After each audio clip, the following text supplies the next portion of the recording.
प्रिय मित्रों, भगवान शंकर को सदा तपस्वी मूर्त रूप दिखाया जाता है और कई तस्वीरों में शिवलिंग का ध्यान करते हुए भी दिखाते हैं।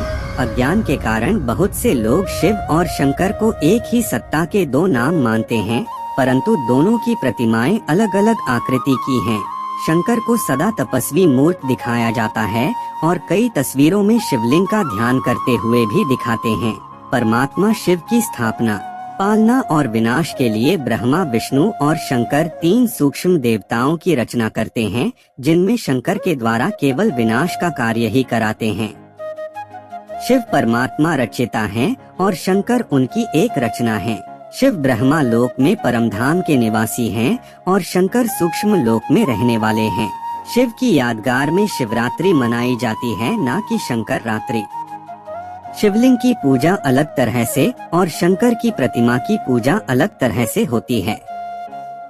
इतना ही नहीं, दोनों ही स्वरूपों की पूजा में चढ़े प्रसाद को ग्रहण करने से संबंधित नियम भी अलग अलग हैं।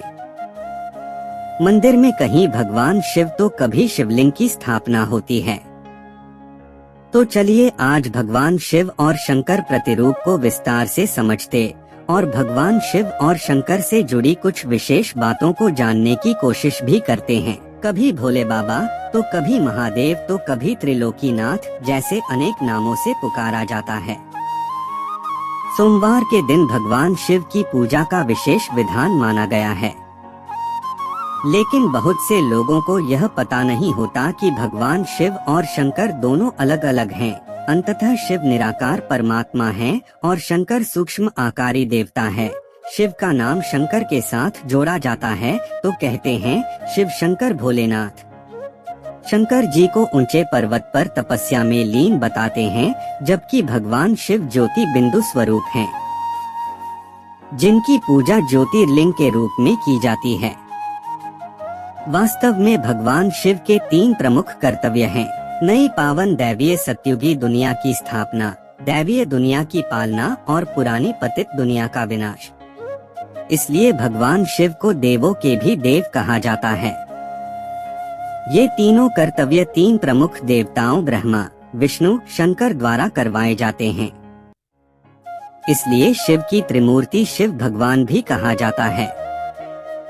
भगवान शिव सदा कल्याणकारी हैं, जन्म और मरण के चक्र या बंधन से सदा मुक्त हैं, जबकि शंकर साकारी देवता है।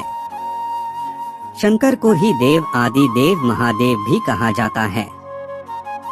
भगवान शिव शंकर में प्रवेश करके वो महान से महान कार्य करवाते हैं, जो अन्य कोई देवी या देवता, साधु, संत, महात्मा नहीं कर पाते। ज्योति स्वरूप शिव सत धर्म अर्थात सत ज्ञान देकर सत आचरण की धारणाओं को ब्रह्मा द्वारा स्थापित करते हैं, जैसा अभी तक होता आया था। कई विद्वान, महर्षि, धर्म संस्थापकों ने मूल्यों और सद्गुणों की धारणाओं का महत्व बताया था। फिर भी आचरण में दिव्यता आने की बजाय गिरावट ही दर्ज होती गई है, परंतु वैसा अब नहीं होगा, क्योंकि यह सृष्टि चक्र का अंतिम समय है, जब स्वयं भगवान शिव परिवर्तन करवाने आते हैं और अपना कर्तव्य पूरा करके ही उन्हें वापस परमधाम जाना होता है। बाकी लोगों ने मूल्यों की स्थापना तो की है, लेकिन पुराने रिवाजों, अंधविश्वासों, पतित परंपराओं को अब तक भस्म नहीं कर पाए हैं। यह वैसी ही बात है जैसे किसी घड़े में विष के साथ अमृत भी मौजूद हो। इसलिए सृष्टि का परिवर्तन नहीं हो सका किसी के भी द्वारा।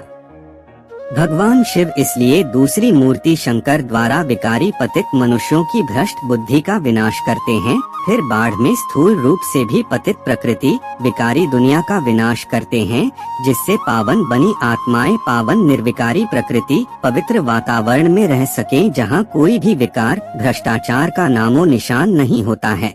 आशा करता हूँ अगर वीडियो अच्छी लगी हो तो हमारे चैनल इंस्पायर्ड शिवा को सब्सक्राइब करें और वीडियो को लाइक करना ना भूलें। मैं मिलता हूँ अगली वीडियो पे।